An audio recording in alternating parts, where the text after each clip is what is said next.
The grand final of ESL One Birmingham is well underway. Our first game in the bag, and it was absolutely brilliant as far as Virtus.pro were concerned. OpTic Gaming with it all to do as we head into game number 2, but a best of 5 means they've still got plenty of opportunities to make a comeback. Our panel are all ready to discuss exactly how they're going to get back into this final, and it's back with Nahaz, Purge, and Capitalist with us. Alan, it's a tall order, but they've got the quality on this team to do it. I think the biggest thing when I'm looking at the numbers that came in for the game over the break is OpTic need a better game out of the 2 supports. We saw Roger on that Skywrath Mage, 75% of his total damage output was onto the 3 cores of OpTic. You contrast that with the other side, there was not a single Leshrac stun landed on the Sven. Sven took less than 2k magic damage combined from all 5 OpTic heroes. Purge, where are OpTic going to pick up in this second game? Yeah, I definitely agree. I think the laning stage was all right, but their supports need to be able to transition a little bit.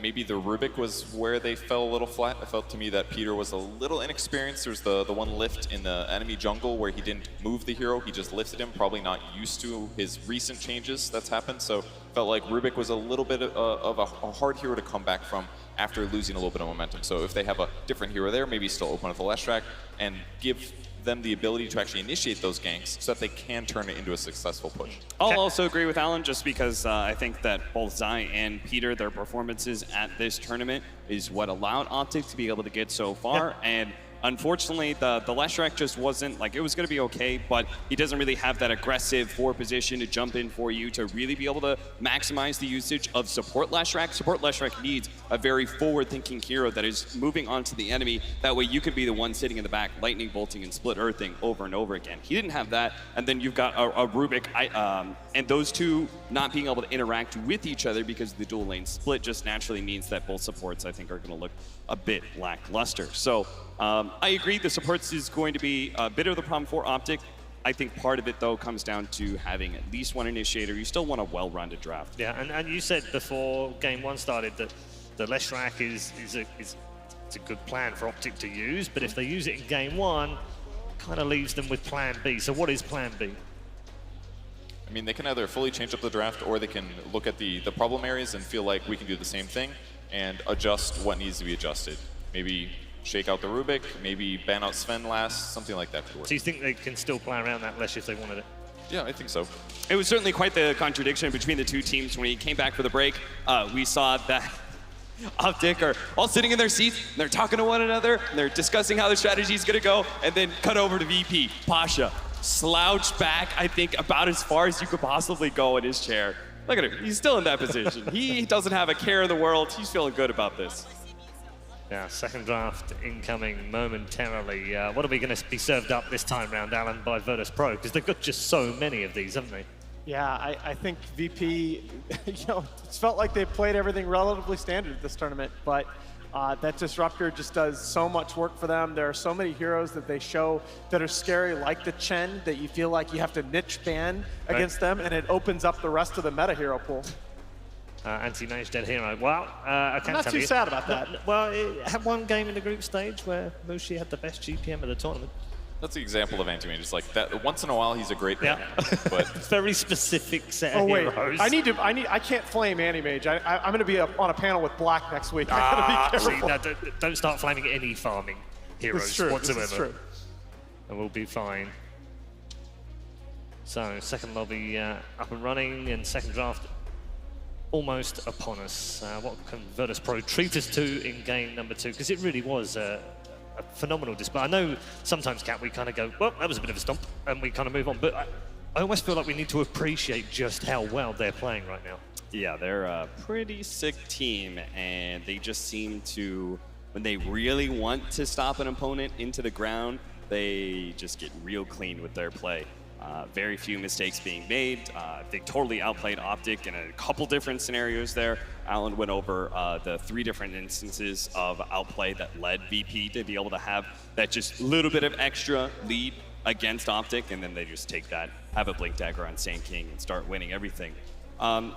VP's really good, and I don't know how you put them out of their comfort zone, because OpTic just kind of tried to do that by being able to make sure that they did win the laning phase, or at least made it a bit more harder for VP to be able to take control. But then VP had kind of they understood the objectives of the game. They understood that OpTic was going to be good in that first 6 to 8 minutes and focused more on their mid-game action. And we've seen them do that before, right? Where they have this, they did the last pick OD against Medusa, where they basically remove all pressure from themselves and say, we're going to outplay you in the mid-game and we won't have to worry about the late. Absolutely. I mean, they have the confidence. They feel like they can just break even in the first 10 minutes.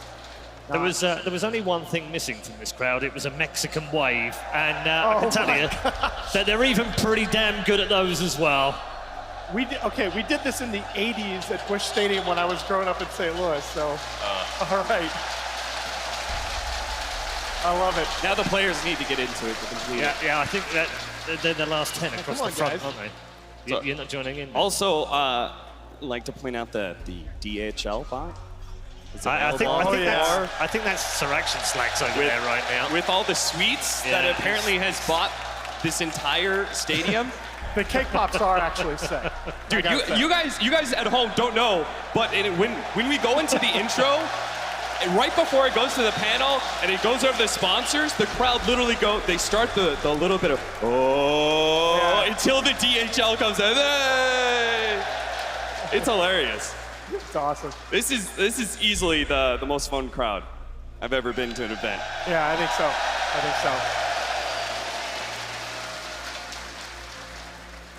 Yeah, Slacks is taking his DHL drone for a walk at the moment and giving out some free cake. In all seriousness, though, it feels like in these segments we're kind of eulogizing OpTic already, and I do think that's a mistake. I think they had like 75% of the formula worked out there, and VP, I've been saying this all event long, apologize for sounding like a broken record. There you go. Yeah, I mean, I think partly the reason we're doing that, Alan, is because it's hard. I mean, even if you figured out 75, that's still not good enough against Virtus.pro. Look, 75% is a C, if I remind you. It is. Alan, the Thank you. professor. Yes. I've given a few of those in my time. No, look, VP are the kind of team that if they are a little better than you, they look a lot better than you. It's just the way that they play.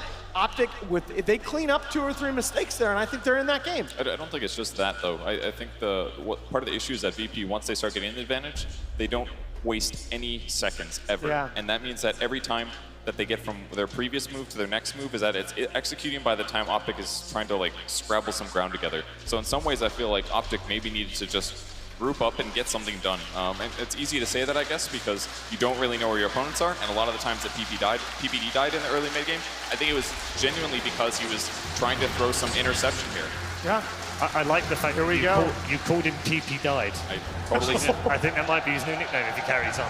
He has had, I should hasten to add, he's had a very good tournament so far. Yes, so he has. It'd be great to see him play for the MVP role, which he desperately wants as well during this grand final. We're into draft number 2 between OpTic and Virtus.pro. If you're just joining us, this is game number 2. Virtus.pro with a 1-game lead. They gave OpTic first pick. They did. Yeah. I mean, VP, gosh. So now they're saying, like, you want the Leshrac again? Yeah, go ahead. You can have it. Please take it. You're not getting the clockwork, the other hero you really like to have for first pick. And they banned the Death Prophet themselves, which is the only other hero that they first pick regularly is the Gyrocopter. All right, let's stick with the Lesh then. All right. We figured 75% of it out. We just need the last 25. So what was the hero that skipped the ban this time? Is it Beastmaster, I believe? Yeah, yeah. Okay. So some of those tanky offlane heroes are going to be in the pool. Probably enough that VP can be happy with whatever dual lane they start with. Yeah, I really don't think the Lesh was the issue. Let it through. The support playstyle, it was more like there wasn't enough things around the Lesh to make the Lesh good, more so than Lesh is a bad support, in my opinion. I almost want to see OpTic take that tanky offlane initiator second, because what they did in a previous game in this tournament is they actually shifted Plycat over onto the core Night Stalker for better laning matchups. They can do that, and again, it's just that extra element of flexibility. So like the Axe, if the Night Stalker's banned, yeah. you want the Axe instead or something? It's just, Axe just feels... Axe, Beastmaster, any of those? Again, Axe feels great if you're very confident that you can get him a Blink Dagger. Oh man. I managed to get such a brutal open. I managed to get one Oh, great. So, They're really somehow good. the cake has landed on the dead. I'll have that. I'll have that later. Thank Paul. you. Yeah, again, for the crowd at home, the reason everyone's so excited here for one special sponsor is they've been giving away baked goods. They've been Wow. giving away sweets. They also have a robot like driving around giving you baked goods. True, That's pretty cool. Yeah, I've managed to somehow break my cake a little bit, but it's fine. It's edible. It's all good. So the Leshrac open. this is kind of interesting because I feel like the Leshrac aggro support has a hard time with Warlock because he counters the harassment, same as he does against Guy. And then Beastmaster is very good versus core Leshrac because you just get this roar, Necrobook run at you, and you're put under a lot of pressure. You're still dead even if you use yourself. You need a Crimson Guard builder. You absolutely do against the Beastmaster these days. I do feel like Lesh can defend other people against that, though, at least, because he can sit back, throw AoE, deal with the summons a little bit more. But with VP's opening here, they've just solidified their laning stage in terms of safety. The Beastmaster can be paired with whatever support he wants to. The Warlock's going to cover the safe lane. I feel like they've sort of secured 2 lanes in a big way here. And it also transitions in VP's playstyle by Pasha playing stunning heroes so that he can move around, make things happen, engage, rotate, all the things that VP wants. But it does mean OpTic get Sanking, which I feel like is easily the best forward position left in the pool to run with the Leshrac, or it can be like the off lane, and Leshrac is the 4. There's a lot of different options. That's a good point. So it isn't like, and I thought that was very good by VP to take it away from them. Now it seems like they're conceding just a little bit more to OpTic.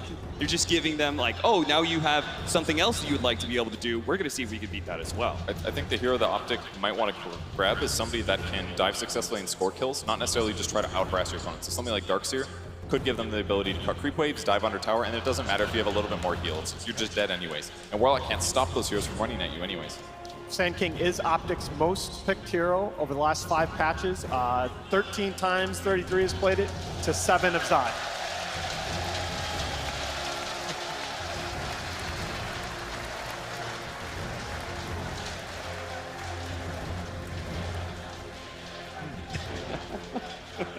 All right, well, things have returned to normal inside the arena. So Action Slacks has now removed himself from it.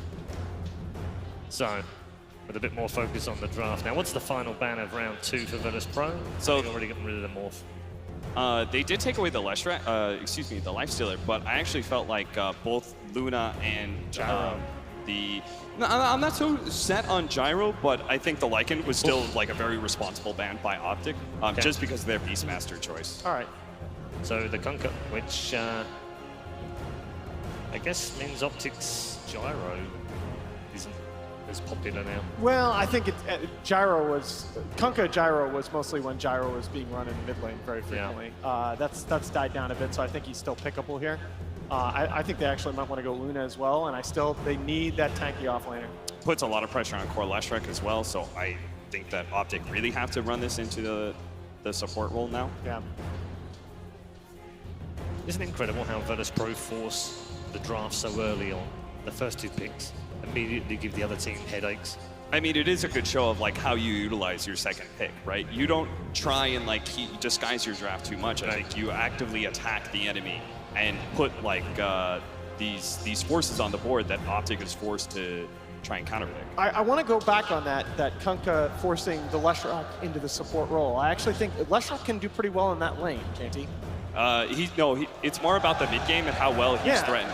Because the combination is very dangerous for Leshrac. He'll have a Yule Scepter, that's okay. But even going into the later game, you'll have physical damage, and any kind of direct threat is like Kunkka really hurts, like Leshrac, Death Problem, like these sort of heroes are very threatened by the big burst of physical damage that overwhelms them. Especially because they rely on like mobility in a lot of cases to stay alive, so X just super sets that up, and any other rotation means that's a dead hero when the boat's available. So.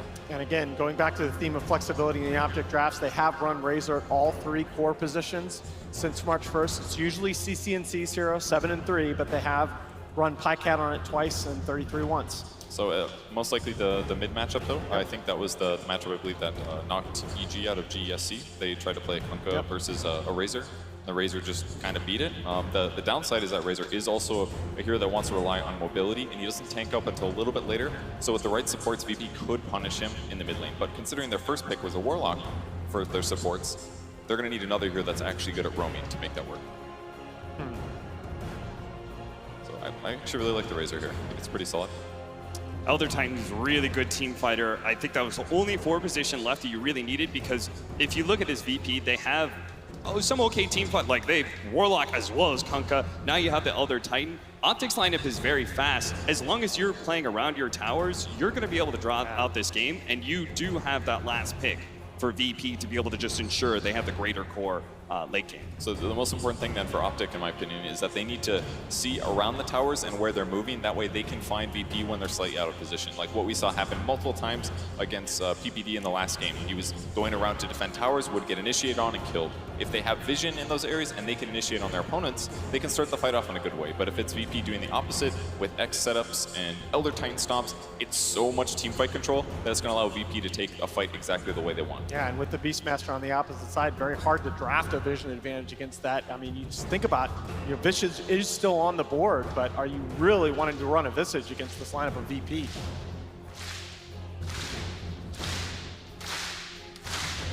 Definitely feels scary with how much AoE teamfight control they have. Yeah, I just think it's hard for those birds. And VP just showed they can play against it so well. I almost think you need a saving mechanism for OpTic. Yeah, I was thinking that too. Because you have Beastmaster, Kunkka, and ET, who all have these kind of longer setups and very much telegraph their abilities, but it's a lot of damage. I don't mind this from OpTic.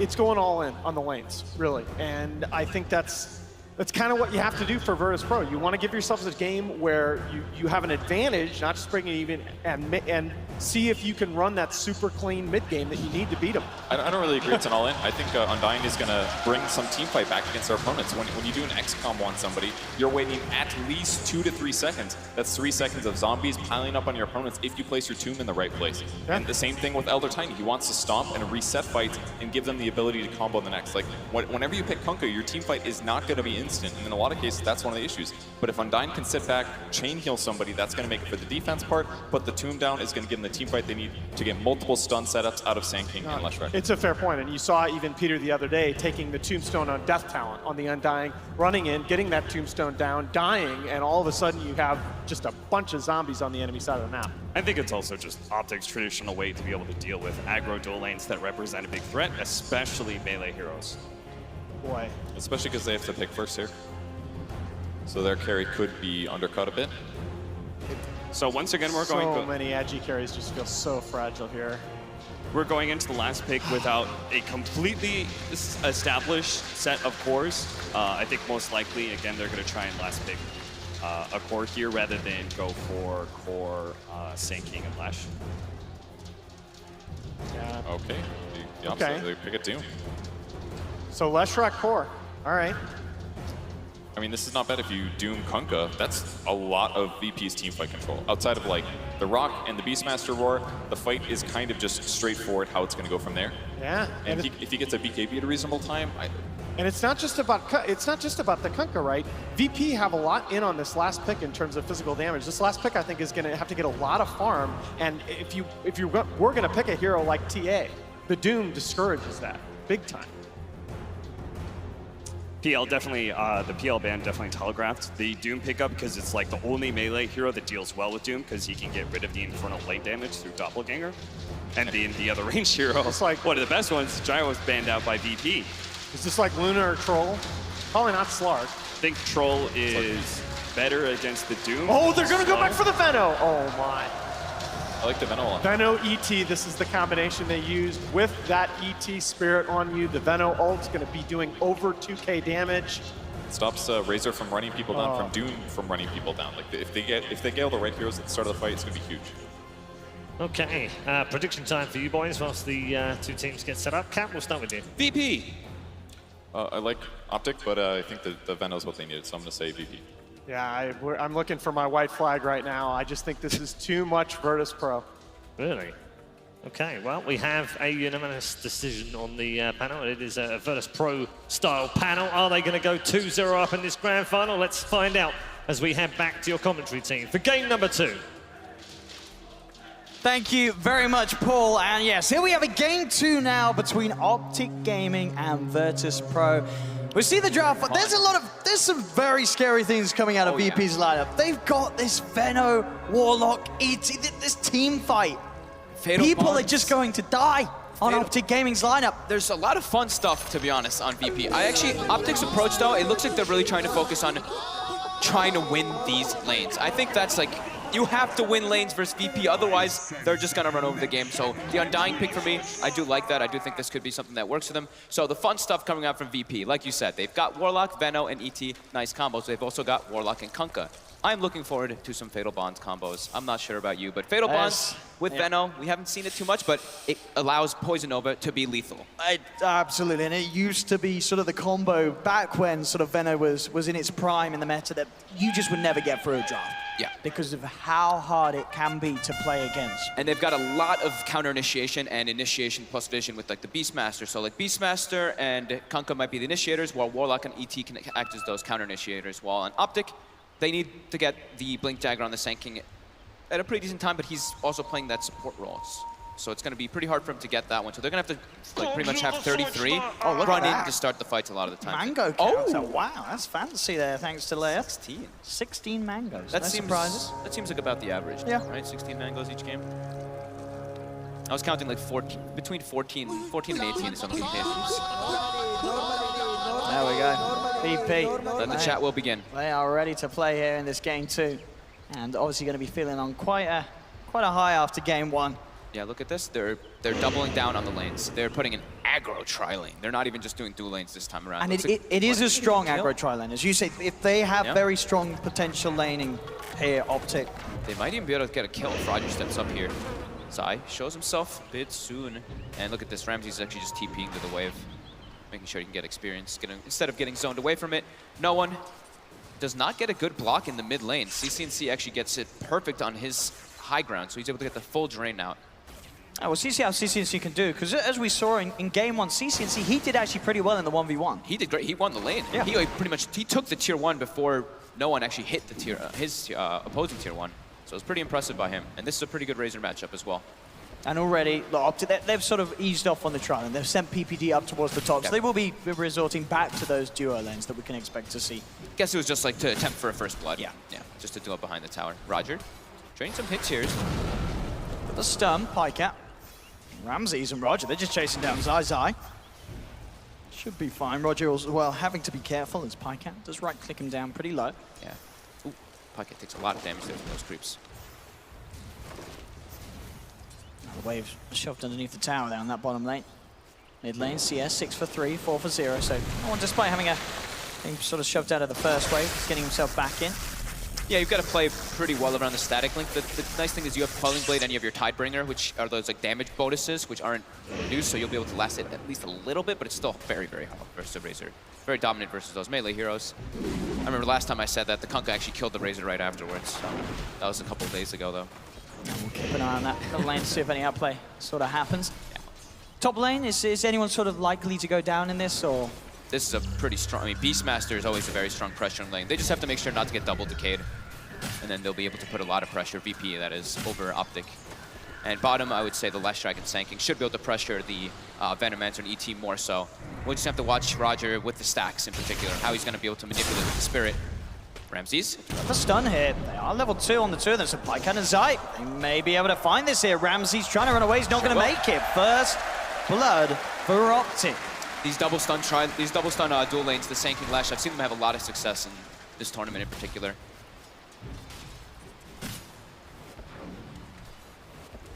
CS across the map at the moment. Ramses, yeah, certainly the one to be suffering.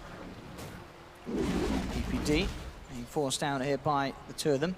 I guess it's sort of in a way as well, the decay can sort of work against OpTic, right, in the fact that the heal is better. The heal, the shadow word to sort of work whilst the HP's low, and as long as you can make sure you, as you say, you don't really let the decay stack on you too much. As long as you don't get, it's really all about the double decays. If you get hit by a couple, like one person, you should be okay, because Infernal Blade's also percentage damage, so you just don't want both. I guess, yeah, it works both ways. Yeah, it works both ways in that essence.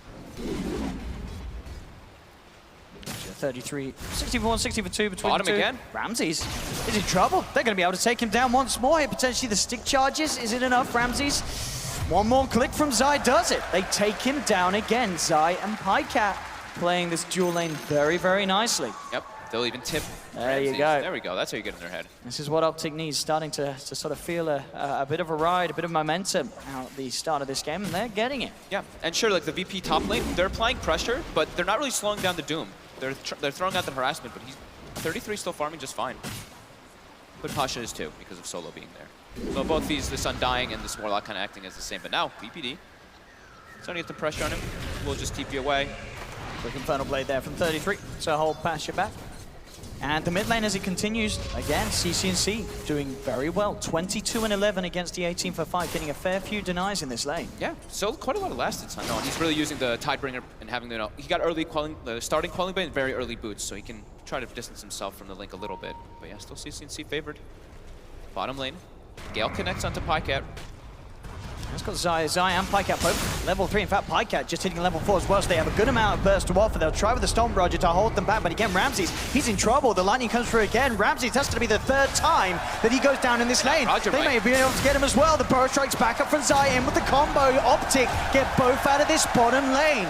Zai and Pycat having the absolute dream lane down here. This Sand King Leshrac dual lane looking incredibly strong, and top lane as well. 33 turns towards Pasha. Pasha's got the stick charges, it won't save him. 33 getting the kill on Pasha. It's 5-0, 2K lead for OpTic Gaming at 5 minutes in. It dove a little bit too hard into the tower. The stun, the War Stomp coming up in 33, plus getting hit by those, the level 2 decay plus Soul Rip. And this bottom pressure, I mean, this dual lane, this Sand King Leshrac, they are applying so much pressure, and there's already going to be arcane boots now in Pycat. I mean, so yeah. they always will have mana to be able to apply the pressure constantly onto Ramses. So Roger is kind of moving around a little bit. So, Scary. trying to chase out PPD. Shadow Word will bring him pretty low, but he should be fine. He's got the decay as well, giving him that extra HP to tank through it. They're looking for Roger. He actually jukes the Leshrac stun. Yeah, these two are so scary down there. Getting these levels as well, and the two of them. I'd like to see them just keep that dual lane, to be honest. Just the two of them down there. They're just completely shutting down Ramses, and Pycat's free farming. I think if Pycat gets left alone, that's when he's at risk of dying, so. So Pycat with the Arcane Zai with the Tranquils, so we can look to sort of lead around and set up for the combos. He's putting wards down right now, and he could maybe look for a natural rotation, but I still would like to see him play around bottom mostly. He's heading back over there. It is spotted, so VP is going to be aware that this tanking is going down, and I do believe they just saw that ward get placed down too. Ramsey's starting to get a bit more farm out of this bottom lane. Yep. After going down 3 times there at the early beginnings of this laning stage. Zai returning. There's the They're Courier there, throwing the Courier on top keep of him. vision on him. Just teasing him a little bit.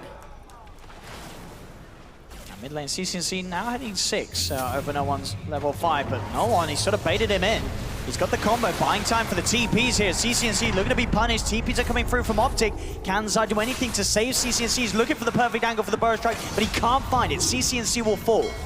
Return Zai, to be careful. Will Burrow Strike himself up to the high ground? Same time, a top Pasha runs down PPD. VP, they found 2. They may be able to find Zai as well here, as he can't get himself away. Burrow Strike is going to be there in a second, but the right clicks are too much. VP striking back. That communication between them too. They don't just bring the ET, they double TP instantly as soon as the Razor steps up a bit too far. So you can tell that no one was asking for them more than likely to come in there when he gets that X. Yeah, they were absolutely, they knew that It was if so they were prepared. going on CCNC, Yeah. OpTic were going to be sending more members in as well, and VP, they knew that they could take that fight. And they needed the Vano rotation, because even with Roger, they still had the minus like 57 damage or something on no one, so they were lacking a bit, so they secure that one with Ramses' quick rotation. Not reluctant to move that safe laner this early, just to get a quick kill to catch him back up. And now, I mean, no one's level 6. Last hits are much better, 34-9 to 37-18. Bottom lane, again, trying for the combo, but Pycat not quite on the mark there with the stun. Do get the sleep on to Zai. And Zai on the other side of the trees will be fine, able to back away. Top lane, 33 continuing to get pretty much free farm on his Doom. He's top CS at the moment. Same to be said for Pasha, though, very close behind, so both of He's these level 7 offlaners- though. He's got the Doom, but Solo's got the Shadow Word. It's PPD dropping the Tombstone. Can they look to dive and chase this? 33 really wants to go for it with the Infernal Blade, but TPs are going to come in. 33 going pretty deep. That Shadow Word heal should be enough by the looks of it to keep Pasha alive. So Pasha's fine. In fact, he's heading straight back over. He wants to offer something to the fighters. No one has Solo come in. 33 getting surrounded here. The boat's going to be coming through. Solo's incredibly low. They get him over to the run, so Solo should be able to keep himself alive for now. PPD's trying to find him, but they've lost 33. PPD does finally kill on Warlock. At the same time, down bottom, they're going for the play. Pasha, level 6, has the Roar opening up here. Down bottom, Zai goes forward. Does finish off Ramsey's top lane. They do find the kill onto PPD. And Zai ticks out. And now CCNC makes the move. No one. Quickly brought down. Up and down the map there. So how are we seeing that one end up? Well, with 3 going down, I believe, on both sides. Pretty crazy. Will be the 2 cores falling from VP. Overall, of course, the fight recap does not work. It's perfect there. More than 2 people died. Come on. Looks pretty much even, actually, when it comes all out to it. Doom was used, but Roar was used also. CCNC rotates top. Now Solo gets some experience mid. Did Roger get the experience for the Zai kill? It looks like he did get the experience for the Zai kill, at least. But already, though, it can certainly be said that this game, it's looking a million times better for OpTic. This is looking 9.5 minutes in, 8-6, 1K lead for OpTic. Incredibly close. This is the sort of games that we'd hope for an OpTic playing very aggressively. That Zai actually dispels the smoke straight away, though. Zai will get a ward down as well, so he's getting very crucial information there. Neat little play from Zai. May cost him his life, though. If they do find the X mark, he's not getting himself out of this one as the boat comes down. Zai will fall, but he tanks the gank to get some crucial information on VP and makes it so the rest of OpTic are aware of VP. We're going to try for that smoke play. Some space. We see Pycat bottom cuts the wave. He's under pressure the tower, but top. 33 gets roared, and Ramses has the follow-up. He's there as well. TPs are going to be coming through. CCC is there with the wraparound. In fact, Pasha's in trouble with the ultimate out for CCC. They're going to take down Pasha. So that is a roar that doesn't result in any sort of positive action for VP. Same time down bottom, Pycat. He's level 7, looking for Roger. He's got the stun, even though the sleep comes out, but the AoE damage from Pycat, bringing Roger down low, but the TP reactions again, they'll come through. They do still lose Roger, but it may cost Pycat his life. As no one on Ramses, they responded, and they will punish Pycat for looking for that play. Incredibly active game from both mid laners. We see no one trying to match the movements of CCNC. CCNC's been all over the place. No one. He's going to head up into Zai. Check if the bounty rune's there. Dropping the tombstone, the 2 of them. No one is level 8. He does have the boat available if he wants to get that rum upon him. He will indeed send it in. Actually has backup as well, but CCNC's here. They've got the Burrow Strike again, and they're going to get this boat. He's trying to get himself back towards the shrine. Is the rum and the shrine enough? It may just be. He's got Roger and Solo here as well. Solo slowing down CCNC and PPD here with the upheaval. No one turns, but he falls. PPD gets him with the decay. Ramses tries for the gale, but he's not going to connect onto Zai. Pasha will come across, but CCNC's there as well as Pycat. Chasing in straight around the turn with the chaotic offering, but Zai Burrow Strike forward. Ramses gets a big ult. He's going to have to force CCNC and Pycat to back off a little bit. Zai with the epicenter looking for Solo, but Solo's Shadow Word keeping him alive. Zai now drawing the attention of VP away from the rest of members of OpTic Gaming. He's got Burrow Strike available and a TP. Is there any way he can play his way out of this? Gale will connect, and it looks like he will indeed go down as he accepts his fate, hands off the keyboard. But during all that, that was all of VP responding, throwing several ults, while 33 just pressures top tower and farms. Look at that, and look at CCNC's farm. He's been so mobile, as you said, but he's also so farmed. He's got 61 CS. Yep. In terms of the net worth of, well, the 2 heroes at the top, they are the 2 cores of OpTic Gaming, both Pycat and CCNC. They're getting a bit of the numbers advantage when this fight starts, and then VP is all kind of TPing in response, and OpTic's just doing a great job with their heroes in this early game. They've got this Razor, they've got this Undying, that they want to be dominating this early game. They've got the Last Strike too, they want to be doing it. They're executing flawlessly right now.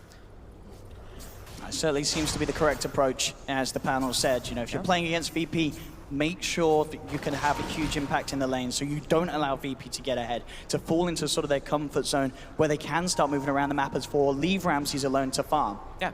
This is how you play against them. Just don't let up. Do not slow down by any means in this game. They have to keep applying that pressure, because they, especially right now too. They know Vano ult is down, they know Warlock ult is down. They have to take advantage pretty much anytime any of those ultis are on. Look at this play to mid. They will try with the scam VP, but it's not going to connect onto OpTic. CCNC is going to get gone on. They're dropping multiple ults here. CCNC getting bursted low. The rest of OpTic are turning up though. They want to try and take this fight. CCNC, Soul Rip's there. Burrow Strike. They're keeping CCNC alive. He's getting a good static lick off. He does finally go down, but OpTic, they'll take kills in return. They find Solo. Roar from Pasha comes down onto PPD as OpTic. They've lost 2. Zai with the Sandstorm in the midst of it all. Pycat pretty low on mana, but Zai, Burrow Strike. Tora's going to hold back the stun from Pycat, so the perfect combo is there, but it doesn't matter because Pasha, Roger, they still full. 33 comes in with a rotation, picks up the double kill. OpTic again able to take these sort of close trades, but they are coming out favorably in the numbers. Pycat's net worth continuing to grow. They sit all 3 cores at the top. Yeah, that was great. I mean, CCNC, he tried to bait them. He walked up very high. His team was wrapping around. He wanted them to go on him there. Oh, absolutely. He almost ends up surviving. It was pretty close to him not getting brought down there. OpTic getting very good reads and good moves around the map, and they still have Doom now available. So 33, he just walked in with the Scorched Earth, and that was enough. He's going to be able to do that even easier once he has the hood out. Yeah, I mean, he's going for the full tank build that we've been pretty much seeing a lot of the time in these Dooms. Just Crimson Guard, hood, pipe, whatever. Yeah, getting the pipe against this lineup is going to do so much for the other cores. Yeah, just even to sort of limit what Ramses can do, because Ramses, you know, he's catching back up, but at the moment, this Feno, it's not terrifying unless they do combo it perfectly with the Fatal Bonds. Mid lane PPD does manage to get forced in by Ramses there. Neat little play to close the gap as he pulls PPD in towards him. PPD does fall. Does VP catch the Undying out alone in middle, trying to soak up some XP. Bottom lane, 33, putting pressure onto this tower. He is out alone, and no one and Roger are there. They'll look for the setup. 33, he's got the Scorched Earth field, he's got the hood as well. They're opening up with the combo. TPs are coming in as the rest of OpTic Gaming are trying to come down. VP, they can't control this Doom. 33 at this stage, level 10 with the hood. Very, very tanky. They need a lot to kill this Doom. Yeah, they're gonna need Pasha in particular. That medallion could be the one thing that can help them pierce through that. I mean, not the crazy amount of armor that the Doom does have right now. Again, down bottom, Zai. Getting caught out. They want the by bounties. Combo, but Zai's got backup. Roger's like, oh, never mind. But they will get the top 2. Pasha has been positioned up there for quite a while. $15 minutes in, 15 to 13. OpTic about to take themselves another tower off the map from Virtus.pro. And I think we all knew, you know, OpTic, we've seen from them. They had so much more to show than we saw from them in game 1. And we're starting to see it here in game 2. Yeah. They're usually, I mean, for the most part, when I've been seeing OpTic at this tournament, they're very good at always pressuring the towers. Even in that last game, we saw CCNC. He pressured all 3, took him out very early. No one. Did that Tidebringer just give him vision? I think sometimes you see the cleave animation. Showed it. Yeah, I think that Tidebringer showed on the high ground there, hitting the Undying, because he pinged it out instantly. That's a full Bloodstone out for Pycat. So if OpTic can sort of continue to take these fights where Pycat survives, which to be fair, the last few times he has been doing so. Yeah, look how aggressive they're being. All 5 showing up to the mid lane. They want to take the fights. See if they can get the catch. No one. He's coming in for a look onto PPD, but no one drags himself back. How is Zai doing on this blink? He's still about 1,000 away, so it looks like VP, they don't really want to fight this one. They know that all... See, they've actually found a catch here as they come across here into the jungle. They're on top of Solo, and Zai not messing around with the epicenter. They'll get the kill. I think how Solo stands still and just make sure he gets the last hit on the D ward, even if he dies. It's classic Solo. These towers being taken mid lane. CCNC finishes off the tier 1. They're starting to swoop towards the bottom as well, OpTic. And this is what we were saying. They are very good about prioritizing those objectives, trying to get as many towers as possible so they get that gold advantage. But we see VP, Ramses is pushing up top, and VP, they do want to respond to this one. They've got the chaotic offering. You see Roger positioning himself already in the back lines, trying to slow it down with that spirit. But it's dying too fast, the edict. Same time, Ramsey's putting a bit of split push pressure on up top. Yep. TP will come in from 33 to clean out this push. They're reporting in the back here. They're coming over to the Roshan Shrine. They're looking to see if they can try and catch some of the members of OpTic as OpTic back away after taking that tier 2 tower. CCNC may be left behind here. He'll walk into this one. Pycat, can he go? He's going to try for the TP out, but they've found him. They've got the X mark. They're going to be able to bring him back into this. He denies himself. He bloodstoned himself instantly and respawns right away. Just accepts that he's going to die anyway. Doesn't going to give him the chance to chain lock him down so he can't get it off. So losing one core and losing some bloodstone charges. What did you say? The fact that Pycat as well, he is at the top of the network. So a very valuable player in the sense that he's able to make sure that VP don't get the bounty for that kill. There's a full pipe now for 33. So these sort of team movements that OpTic are making are going to be even more scary for VP. It's going to take a lot longer for them to take down the members of OpTic Gaming. That's an issue when you're sort of playing heroes, playing against heroes like the Leshrac. The longer the fight goes on, the more damage Pycat's going to be able to get out. Yeah. Zai is going to be getting the Blink Dagger really soon. This is going to be perfect timing if they can catch VP off guard. This is what they can do, mid. Ramses He comes in for the ult kill. The offering is dropped down onto the three of them. Pasha coming in for the side. He's got the roar onto CCNC. 33 still chasing, gets the Doom down onto Ramsey. So Ramses will die for sure. They'll turn to the side. That's going to be PPD falling solo. Getting taken low by Zai Sandstorm. Pasha trying to find Pycat and CCNC. They're taking down incredibly the damage from the Venomancer with the Fatal Bonds, but they will survive just. They get them out. OpTic Gaming take the favorable trade. They get Ramses, they get solo. They only lose PPD. 33 should be fine as well. No way to find him and hold him back either. As they didn't get out of there. They didn't have no one in that fight. No one just kept split pushing bottom during it. He wanted to finish up his item instead of joining. His team took the fight without him. They just, I think 2 heroes were sitting at 100 HP. So close to killing Pycat and such, yeah. Yeah, and there we saw the combo. Fatal Bond, Yeah. Venom ulti, even through the pipe. They keep throwing the damage in and 2 heroes almost get brought down. And now it's a full Shadow Blade, they'll finish unknown. So he got a lot of space from them taking that engagement, even if they had to throw so many ultis and still losing Ramses. So Doom was used as well. But now Zai, like we were saying, Zai does have that Blink Dagger. This could be where they try to like surge and get some cool pickoffs with him.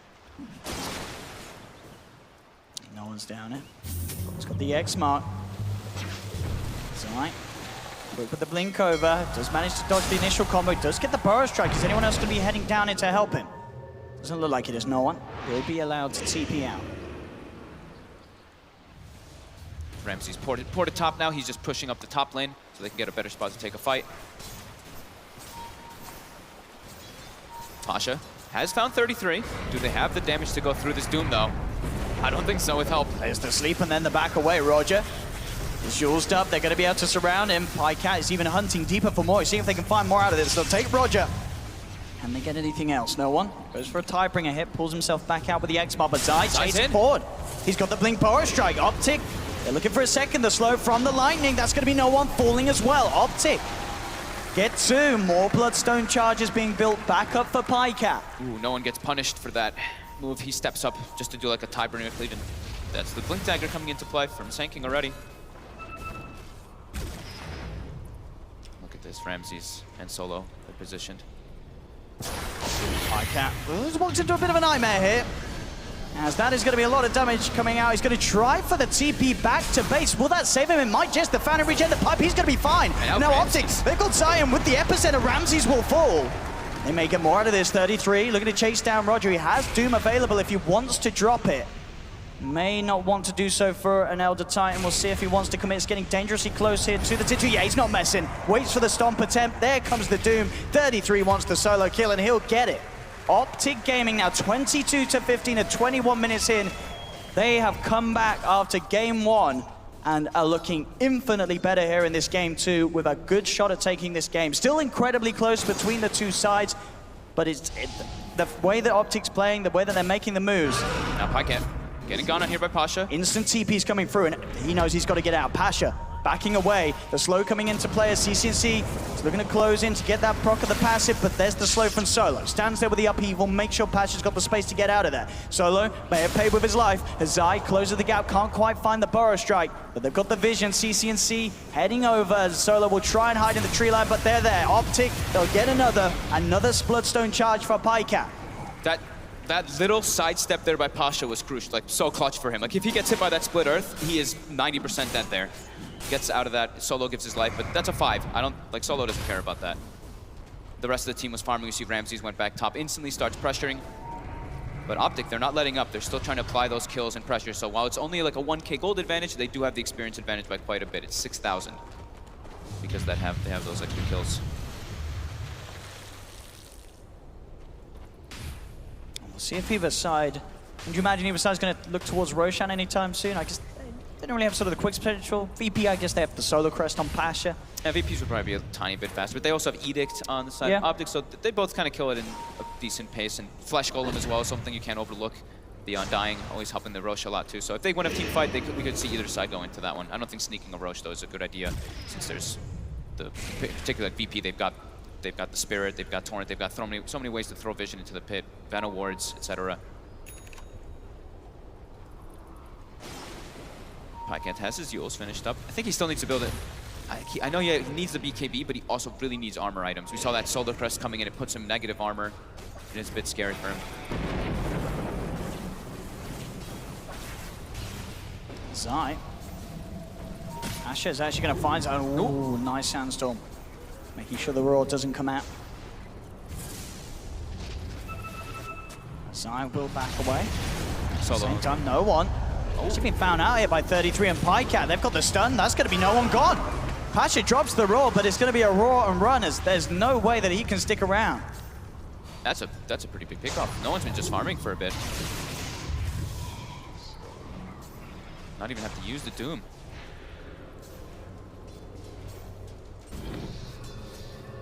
OpTic in a pretty good spot so far this game.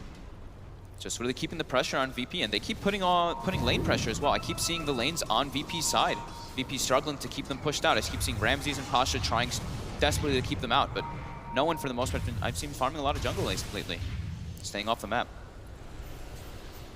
Yeah, that sort of big team fight that we know can come out from VP just hasn't really happened because most of the time it's been OpTic starting the fight. Roger spotted by this ward that they used to kill the Kunkka. Zai straight in, opens up, 33's there to follow through with the blink, and there's just so much control. Once they get one hero on top of the member of VP, there's no way that they're getting away from the lockdown that OpTic provide.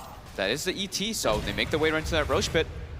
Do they have a medallion? I do not see one. They do have the Flesh Golem, as I was mentioning. Roger, forced to buy back, instantly pushes them away from that They pit. know that VP know that they can't let OpTic get this Aegis. OpTic are starting to build up some good flow, some momentum, and having an Aegis in their hand would allow them to look to take tier 2s and potentially go for the high ground. PPD getting X'd up. Drop the tombstone. The rest of his team are heading over. Yeah. It's not going to be the quick and easy kill that VP may have hoped for, as they've got to back away, respecting the fact that OpTic Gaming are heading straight across. And 33 sees if we can close the gap. VP will be able to keep just enough distance. OpTic's got very deep wards right now. Watching pretty much right when VP's leaving their base on those two side lanes. That'll give them a lot of information whenever VP's trying to make those these type of rotations to any type of smokes or anything. This could catch it out. Ramses does nearly have his Aghanims, so that's going to be a lot more for sort of OpTic to face if they do get that sort of combo with the Fatal Bonds. Top lane Zai. Zai. It's found Pasha. They've got Dust. Pasha trying to run himself around. He'll pop the roar. Zai, he's chasing. He's still got the burrow strike, and he was waiting for the TP. There we go. Zai able to set up onto Pasha. By the looks of it, the Cossack finale slows. Zai jumps forward. They'll take another. OpTic are just finding kills up and down the map, and it really feels that VP just haven't really done anything as a team in quite some while now. Yeah, I mean, it really does feel like they're all farming individually, right? We see Roger pushing out mid. I see Solo's even jungling with Fatal Bonds. Kunkka's been pushing out lanes and jungling too. Just everyone's kind of doing their own thing right now, and they're getting caught out. That's what's going to happen when you farm all over the place. Roger. He may just make it, and he will. He's out of that. So that is an Epi down. And we can see, I mean, yeah, the movements from Zai, no sort of surprises there. I think when VP has the BKB on Kunkka and the Aghanims on Venomancer, that's when we're going to see them start grouping up a little bit more and looking to pick the fights versus OpTic, because OpTic's been the ones dictating the pace of this game completely so far. We'll see how much the Aghanim sort of changes the game in terms of how VP look to play. Yeah, how's his level? So he's 15, but with that Aghanims, it's pretty much the big timing is when you get that level 18 and level 20. Mm-hmm. And they're certainly sort of playing to farm to get there, as we've said. So split up across the map, VP. I mean, even Solo's farming more than I've seen him farm it for the most part in most of these games. Like, Roger's falling behind. Roger's actually a good 1,000 gold behind Solo.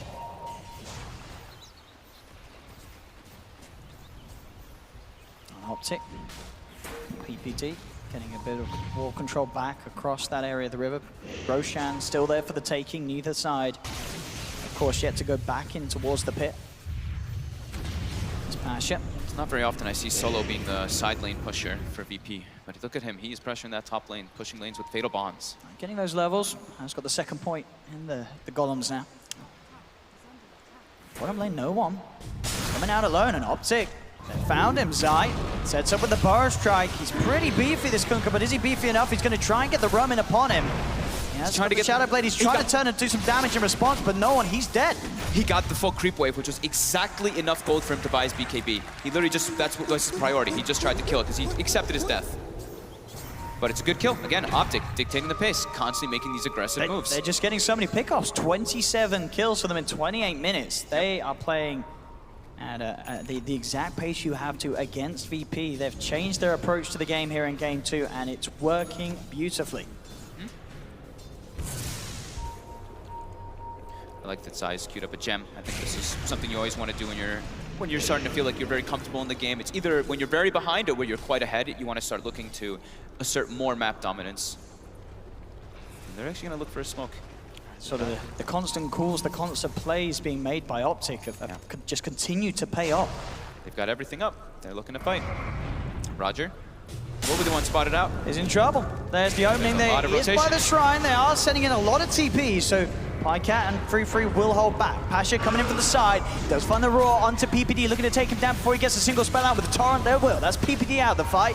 Control onto Pycat, the combo coming in with the boat. Pycat looking to get himself away. Zai coming in with the epicenter, gets the Burrow Strike onto 2 on the back lines. No one popping the BKB, really wants Pycat dead. Chaotic offering dropped onto 33 and Zai, but now OpTic, they're turning. The BKB's worn off on no one. He falls. He couldn't get the kill on Pycat. The sleep does come out onto 2, but they're down a Kunkka. Roger to fall as well as CCC gets the double kill. The Golem, the Axis will finish off 33. Solo's going to drop as well, though again, OpTic, they found 3. Zai still alive, he's got the Sandstorm. Pasha fully incredible, in fact, with a blink out. Zai, he's dancing around. Burrow Strike goes for the TP. Is he going to make it? He's not going to make it. Pasha will find him as he cuts down the tree line. So 3 for 3. But Ramses got doomed at the start of the fight. He actually got away. They would have been able to close the gap on him.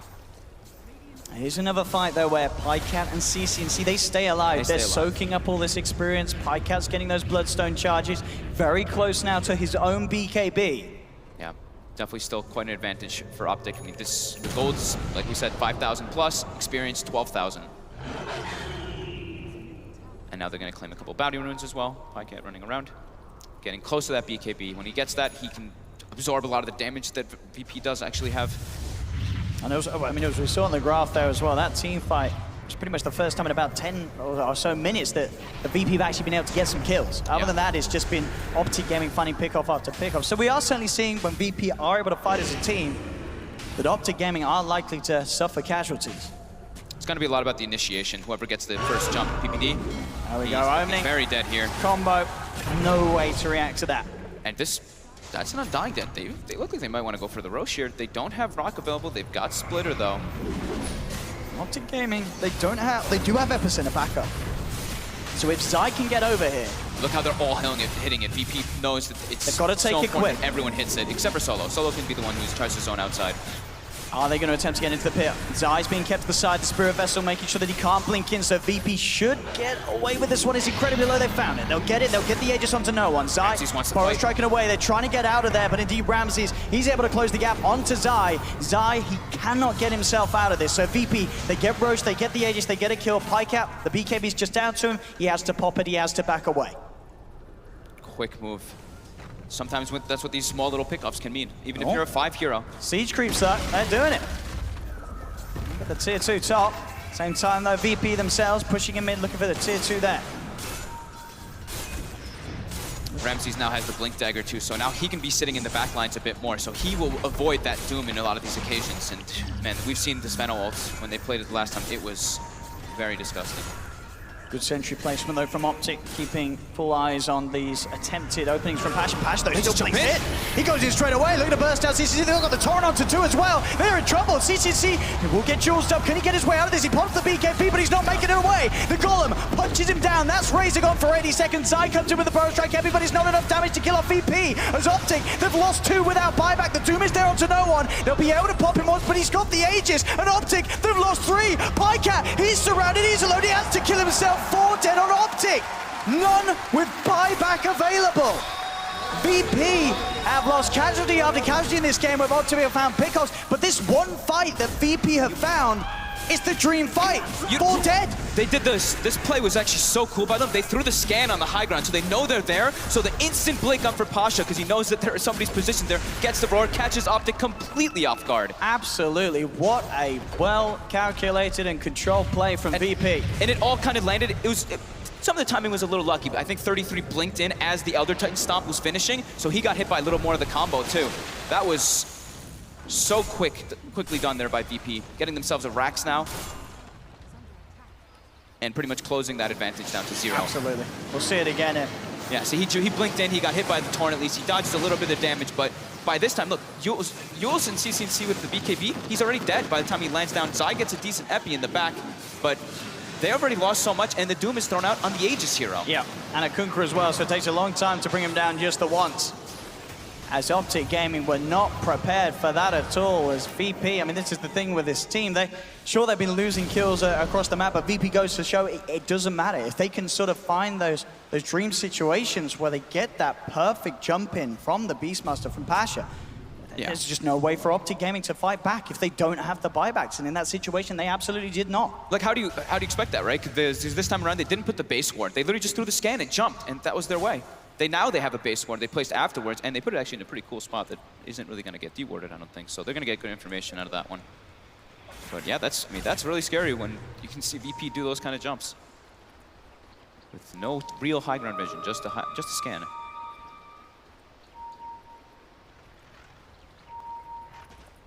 OpTic need to somehow make sure that CCNC is able to get his BKB popped at the start. Yeah. They have to get the jump. That's what we were talking about. This game is going to be so important about who gets the first, gets that initial go. Ramsey's now level 20, has that Aghanims going for Linken's. He's got that +7 poisons over duration, so the damage is it's like 2,500 or so. We can get amplified as well by Fatal Bonds, Elder Titan, etc. Very scary combinations coming in. OpTic looking to try to take a fight. Oh! The Hawk actually gets hit by an unstable current while they're smoked. I don't know if VP saw it, but now they're seeing the Lesh at least anyway. See if OpTic is to wrap around. Jump 4 from 33. Doom drop down onto Solo. Knows the chaotic offerings available and doesn't want any chance of VP being able to turn around the fight. Maybe they can find more as they go towards the top, but it looks like Ramses was able to get into the trees and TP out. Look at VP, they start pinging the bounty runes instantly, and we see Pycat actually port bottom to claim them. Look, they're pinging it out. It's all about that gold. Give quite a lot to your team. Especially in a game that's now as close as it is. It's like almost like 700 gold. Almost 750 to the team per bounty rune. And I mean, now VP's like, they just used the Doom on our Warlock. OpTic wanted to get so much more out of that. They wanted to get a Doom into some chase down kills, but they weren't able to find the closing gaps. So now VP, they're probably gonna look to fight as soon as Solo respawns. Although they are picking up some items soon, but I saw no one get a DD rune, and he's also level 20, so he gets that 25 strength perk. Oh, and he's nearly got enough money to pick up a Demon Edge as well. Yeah. On his way to that Daedalus. So this Kunkka's starting to be very scary. And as you said at the start, we've got to look out for those Tidebringer Fatal Bond hits. Yeah. With talent too, because I do believe, yeah, Solo went for the 5% extra too, of course, with this type of lineup. There we go. No, I'm popping the DD rune so he can take these towers down a little bit quicker. See if OpTic want to do anything in reaction to these two being pushed down, but understandably by the looks of it, respecting the fact that this Kunkka has a double damage rune and they have no interest in getting close. They'll have to do something about the high ground attempt though. They can't allow VP to get away with another set of racks just as they did mid. They don't have the Doom though, and VP knows that. That's why they're pushing aggressive. They've also gotten some decent item timings too. The Linken's came out from Ramses, BKB for Pasha, so they're feeling very confident right now.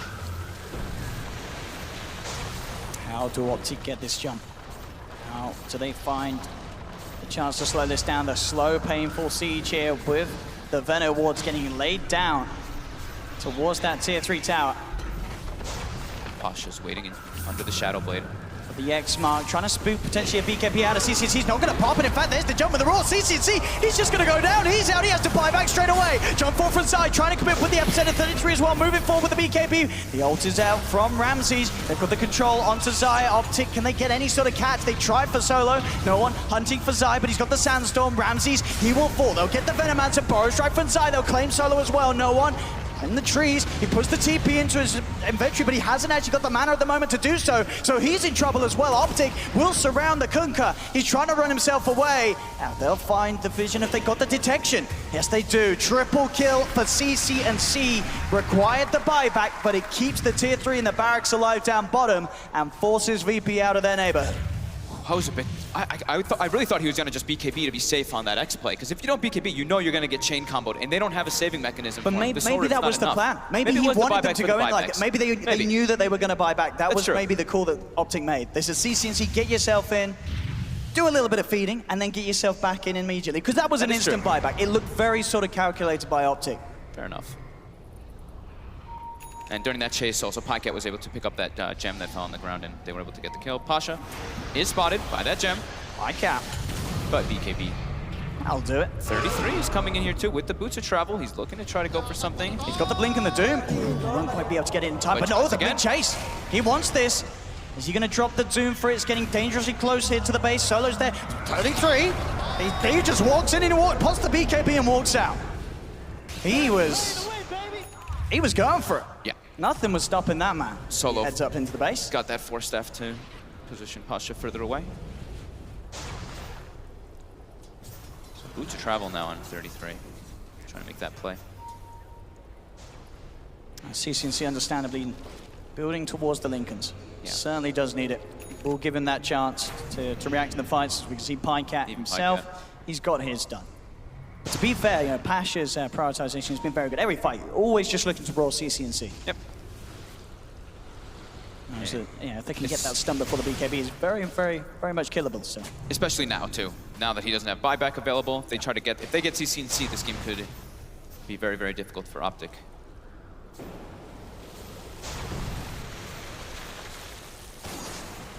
Yep, it looks like no one pretty much has Daedalus finished if he wants to purchase it. As the game goes on, that Kunkka is certainly going to be something to worry about. Who's getting the first level 25? It's probably Pycat as well as CCNC. It looks like we'll be getting that. Smoke to be picked up by Solo. It's VP. They've got ultis up in a second. They do. Chaotic Offering is also now back. Everything is there. But OpTic, They're looking first. they want to try and fight as well. Every ult in the game available. Who is going to find the jump? They might find something here. Ward down. They may just find Roger by the looks of it. Zyke, or a strike in. And will find Roger away from the fight. VP, no interest in trying to fight off the back of losing that support. The Roche just spawned as well. It is scouted. They do have a Hawk at least on the side of VP in there. I don't believe OpTic knows it's up just yet.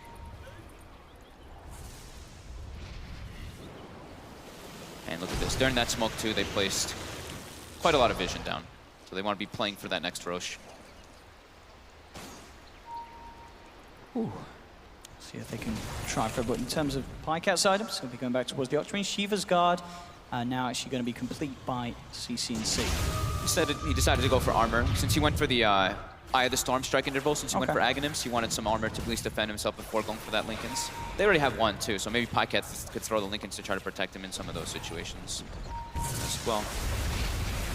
So, I mean, there's only really, one hero really right-clicking you? You know, the Kunkka's not really going to be looking to punch you. He's going to be punching elsewhere, and that armor doesn't do anything against the type. It's true. So, I guess, well, obviously with the ETO still, everyone sort of becomes a bit of a right-clicker. Yeah. At least. And the flat armor is obviously very good against the aura of ET. Yeah, and the Shivas is always nice for like chase down and stuff. Sure. Like you can always get your link off, and if you can stay on top of somebody with Eye of the Storm in this, since he went for the Aghanims and the talent, it's quite a lot of damage. Now VP though, smoked up themselves.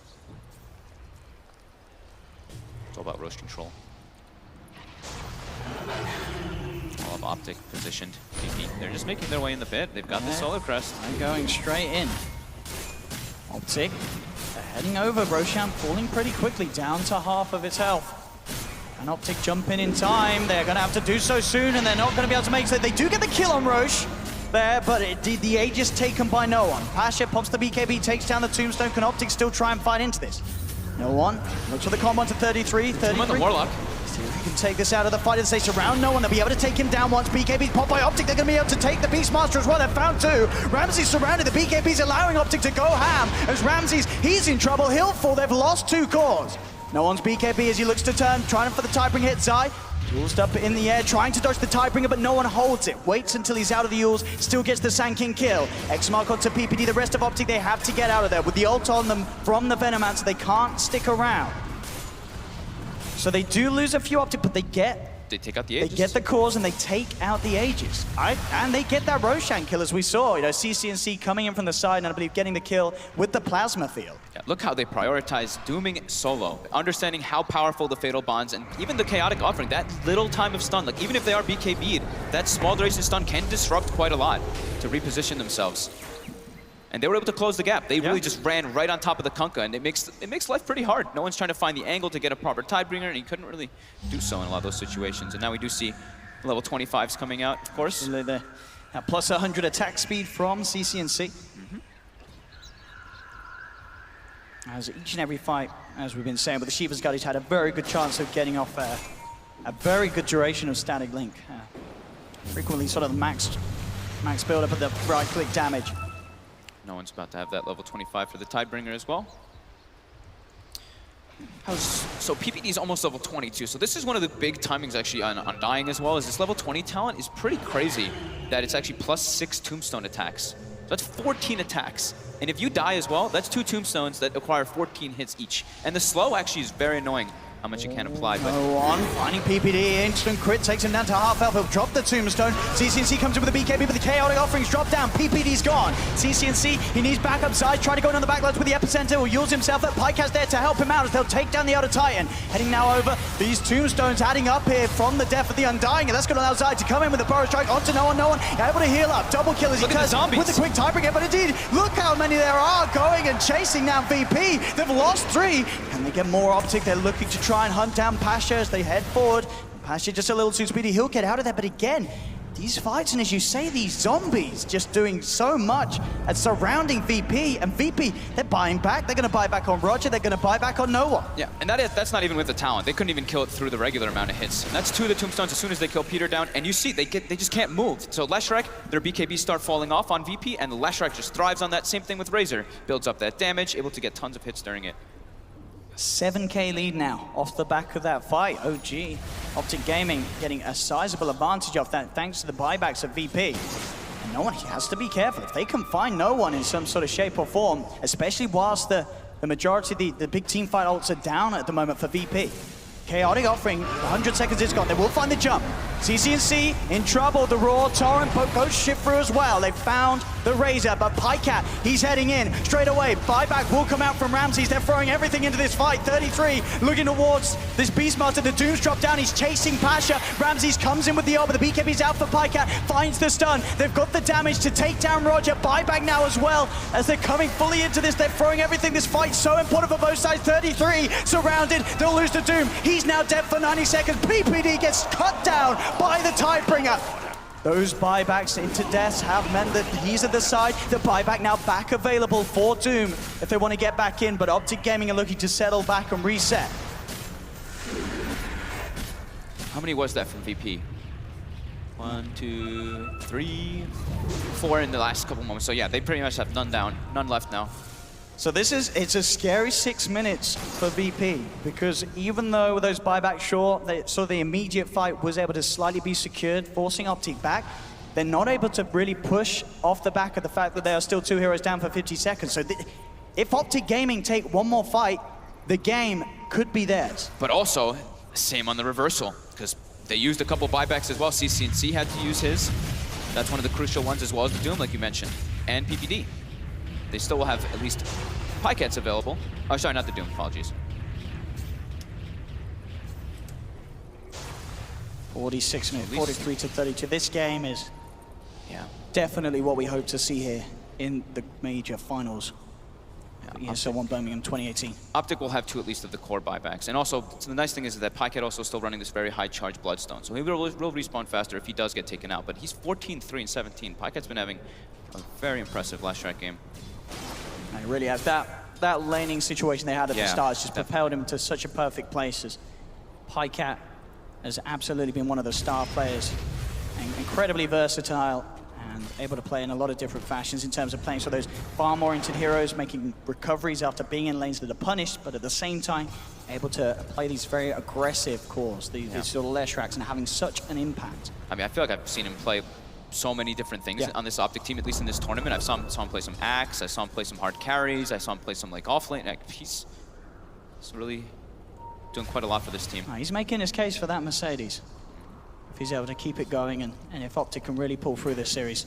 As game 2 certainly looks like they have a fantastic chance of doing so. This is the longest that VP's had a game 2, right? I would imagine so. The longest one was 38 minutes at this tournament. This one's 47. It's OpTic they're down to racks, but ahead in gold and ahead in, well, experience is going to start evening out because we're getting close to those 25s, but they've been making very good aggressive moves. Scary thing is always going to be your late game versus a Kunkka. He's got the double Daedalus. Oh, yeah. He's queued up the Rapier. You have to be very aware of your positioning in a lot of these situations. I mean, one hit and the fight can just be gone like that. Yep. That being said, though, like we were talking about, the next 6 minutes or so, or next like 5 or 4 now, it's coming down to, will be a bit quiet probably for both teams because they're both just afraid. This game could just end abruptly off of a kill, so taking it a little bit easy here.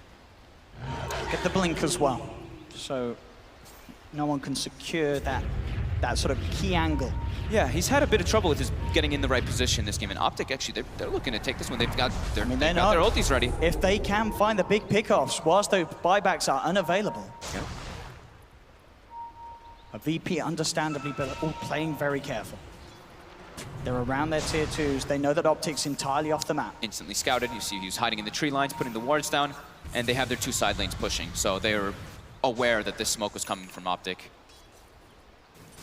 Yeah, OpTic sort of just trying their luck with that play. Maybe seeing if they do manage to sort of catch VP at a moment where the focus has been dropped.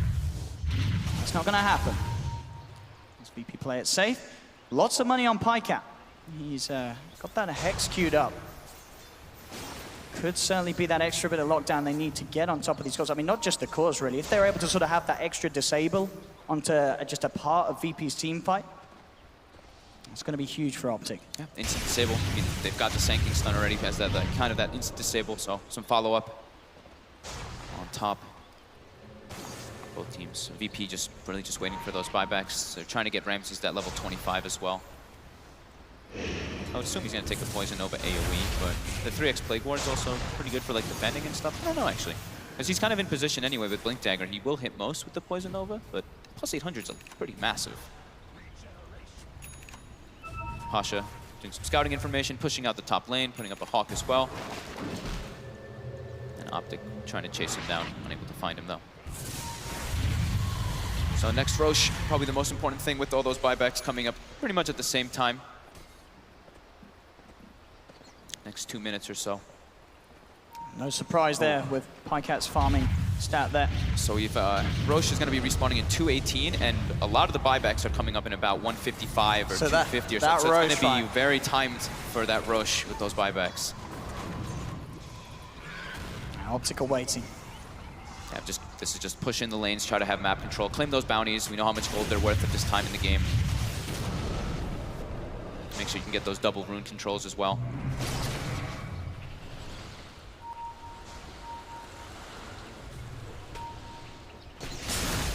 Still neither side getting caught out, but it is OpTic, as we're seeing for the majority, just being sort of the aggressors in this situation. VP are the ones that are having to play that more scared, allowing OpTic to sort of consistently keep these lanes shoved over to their best ability with the bots.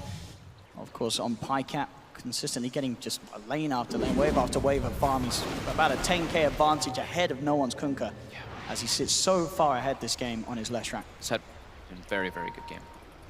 The 3 cores on OpTic have been playing remarkably. I mean, not to say the supports are playing bad. They've died a little bit more, but the core play has been quite remarkable. And VP still just waiting for those buybacks. This is going to be a very explosive timing at that next mark when that Roshan and those are available. And I guess sort of the question is, well, we're looking at PyCat's itemization. I mean, he's got a lot of money. He wants to get the Hex. How's he sort of going to work this around with his slots? Because he's running out of slots. Are we going to sort of see him swap the boots out in the midst of the fight so he can get the Hex? I think he wants movement speed too much. I think he maybe even move the Yules in some situations if you use it defensively early on. Sure. Or if you used it for the setup, for the combo. Yeah. The Doom comes out onto Roger here. They can chase this down, OpTic. They are heading forward with the Infernal Blade and the Shiva's Cut. They will be able to find Roger. So that is a component of VP's fight gone for 80 seconds. How long until Roshan's back? 25. So this timing could work out very nicely for OpTic. He has buyback, but he's short 200 gold. See if OpTic are able to make the most of it. They are desperately hanging around this Rosh. They know that it's got to be back up soon. And they know how big it would be for them to take it at this stage. Yeah. The line is drawn from Noah and his Tongue Pasha. Start threatening the base a little bit. You have to keep this bottom wave pushed out as much as possible so we can try to contest Rosh. There we go. Rosh is up. smoke at the same time. VP can still fight with just the 4 of them. There's no doubt about that. They can get the big jump. I mean, a big AoE, big poison over, big fatal bonds could turn a lot, but OpTic can make their way in. He's got to jump soon. He's thinking about it. The Linkers will be popped. They got the fatal bonds attached them to the Rosh. They had to stop it immediately because of that great play there by Solo to buy time for his team to respawn. Pasha keeping the pressure up down bottom, knows that he didn't need to be there to sort of push them away from the Roshan attempt. Man, whenever you get fatal bound to Rosh, that's such a scary thing. They instantly ran away from it. Here we go. As you say, VP with Roger back alive and in the ranks. Looks like almost all the buybacks are available too. Some people are short on gold of it though. CCNC still short 90, ET as well, short 400.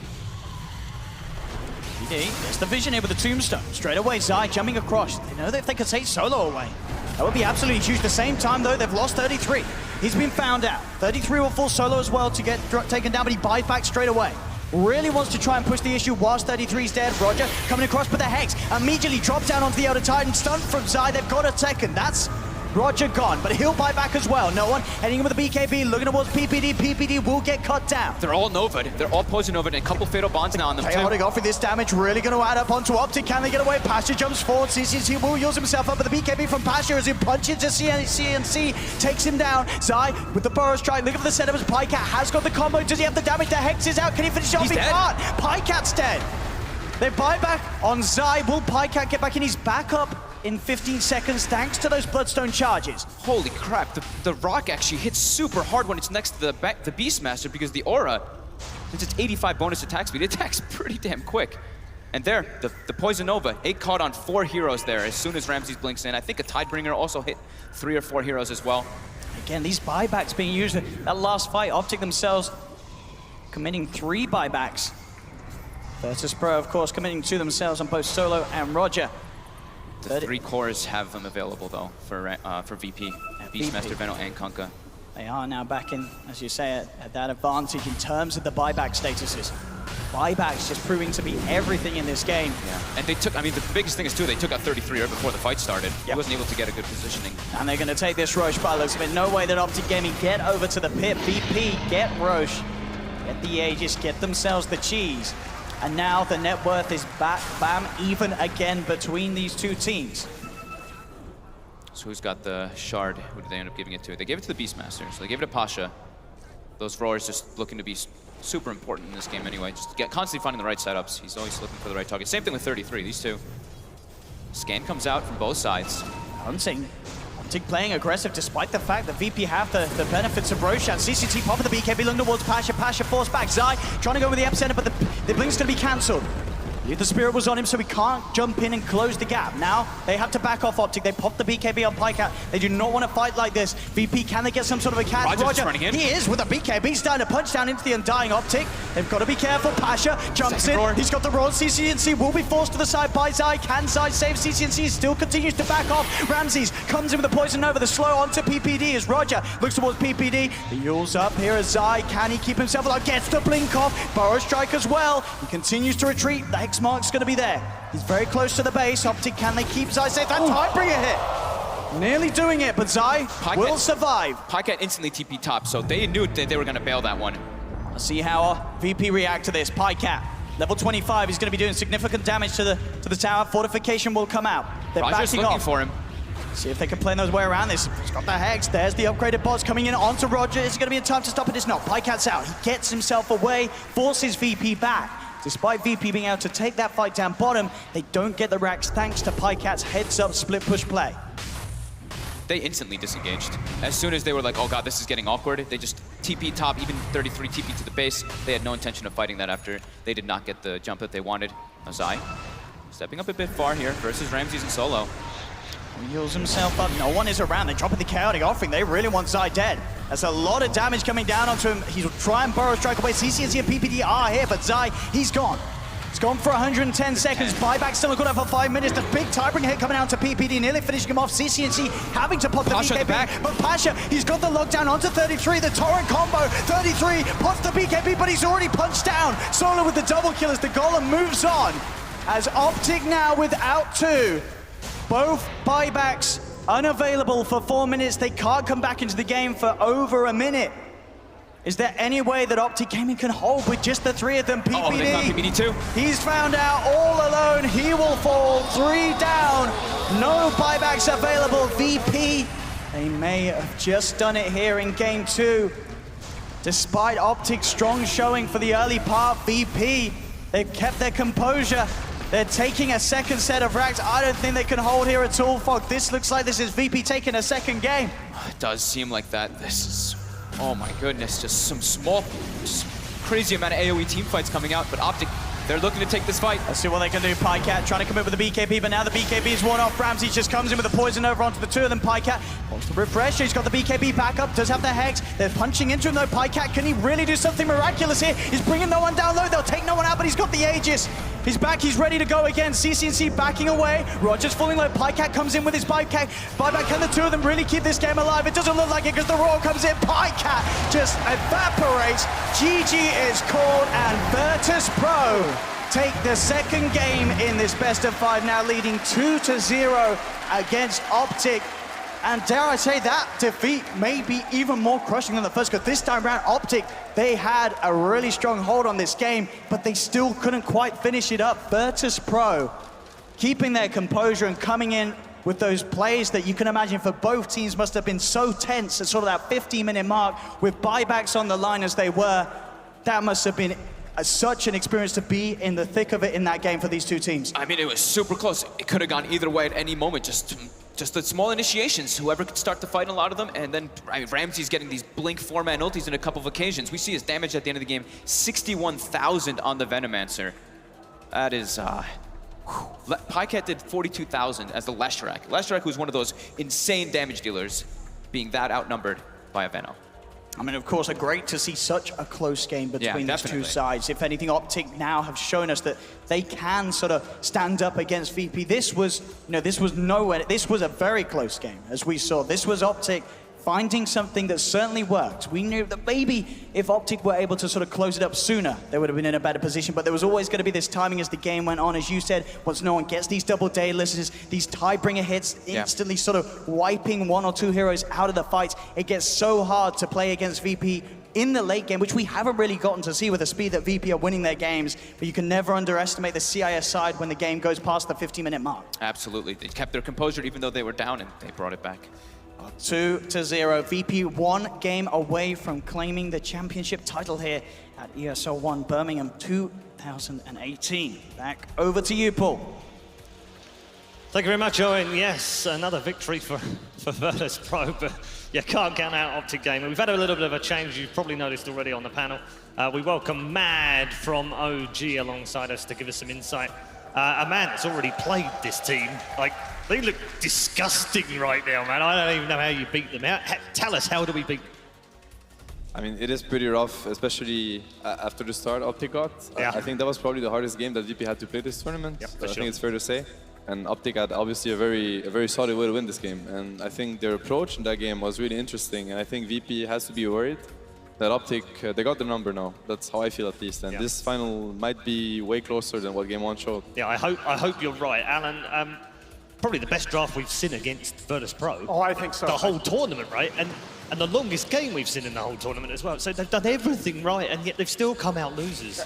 Again, we've talked about it in the early game. We talked about it after game 1 in the mid game, and now we're talking about it in the late game. You make 1 or 2 mistakes against VP, and they just capture control of the game back from you. The big thing to this game, Ramsey's, as hard a time as he had in the lane, as hard as VP were getting shut down, they were 5 and 6K down in the 20s. Ramsey's was still the most farmed hero on the map, on that Venomancer, so he got that Ags up with good timing. He got the other items up, the Lincoln Sphere, and he was relevant in these fights. Yeah, the Veno was a great pick, Kevin, wasn't it? Yeah, it was, actually, I don't even think it was that great. It was a very good late game, yes, but in the laning stage, compared to the last time they picked Veno, they were against some melee heroes. This game, well, the cool thing that OpTic did was they had Pycat play carry Leshrac. It's like an int caster that obviously can play support, but he can transition as a carry. So when they lane him against a Veno, and Veno gales one of them, it doesn't matter as long as 2 of them don't get galed. If it's only 1, there's still range, they get extra attacks. So they actually punished him. I definitely agree that he got more farm than he needed to, but in the mid game, Veno felt really bad, I thought. Yeah, I mean, you've played them. You know how hard it is to beat them. You played them in the round robin best of ones. OpTic, though, did it feel like they've started to understand how to beat them in this series? They did. I mean, the thing with VP right now is that obviously they're a great team. They're very good at Dota, but you don't get to play Dota against them. At least so far, none of the teams in the tournament that played against VP got to play a game against VP. Yeah. This was the first game that a team got against VP, just because they went through drafting, through laning, and what OpTic did, what you just mentioned about the Leshrac, not only it shuts down the Veno, but it also shuts down the ET position 4, because what ET wants to do is brawl with midi heroes on the lane. And now there's a Leshrac, and he can't close the cap with the Leshrac, especially because there's tanking that doesn't let it happen, etc., etc. OpTic approach to that game was perfect. They got to play. I think they didn't play as confident as they could have been playing like that game, honestly, and it came down to that. Now they just need to keep doing what they figured out, but play more confident, be confident that they have what they need to get to play against VP, and they're probably good enough to just beat them.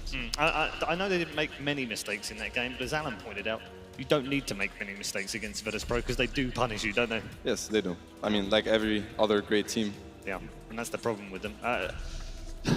Where now for OpTic? What do they talk about backstage? Again, I think Peter needs to keep drafting like he's been drafting in Game 1 and Game 2. I think these drafts are good enough to beat VP. The problem is you just have to play super tight in these team fights while still keeping the aggression up. I mean, I actually thought a couple of the disengages from OpTic on the Radiant side were pretty good. Couple of those fights could have gone a lot worse than they did. But like Nad said, you got to have that window and seize the opportunity to end the game. Yeah. Kevin, what would you like to see them iterate, if anything, in that draft? Because it was a good draft. I think the draft was pretty fine. The only thing they were kind of lacking was like mid-game catch. If you looked at what VP did, they just spread really far out, and they kind of just looked for openings and opportunities to like chain stun and blow up heroes like Razor, for example. So if OpTic doesn't play these team fights perfectly or get their own engagements first, like always Doom and Warlock, then it's hard for them to win those. And they never really won super convincing fights that would allow them to actually cross the map. Yeah, we talked a lot about OpTic, Seb, but at the same time, Virtus.pro, they're just having such an incredible tournament right now. I mean, if I'm solo, I do feel a little bit worried in the sense that whatever he's been doing for now has stopped working, or PPD understands how to counter it. They definitely must have other cards ready that they can play, because they have played only one so far, and you know. But I mean, I don't think they're feeling that confident, because last game was really hard for VP and they should have lost that game. And I'm pretty sure they understand that. Yeah. On the side of OpTic, I'm really looking at them just like playing with confidence. You know, you have on one side, a fight starts, Kunkka dies, he buys his BKB because he knows that I don't need to buy back. He's looking at the game with like a collected and calm approach.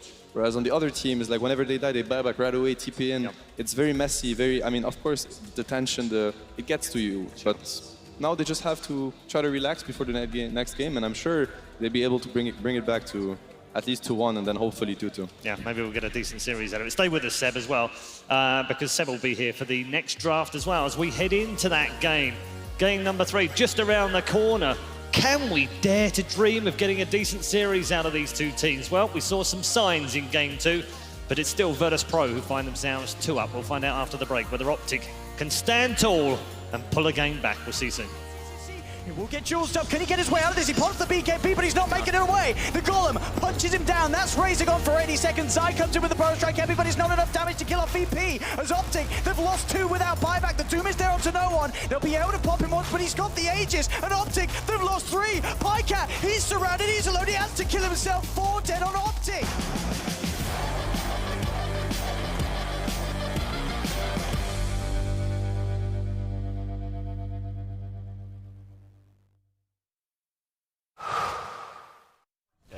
I want to get in there. Wow, I'm not dead. Are you dead? Yeah, I'm dead.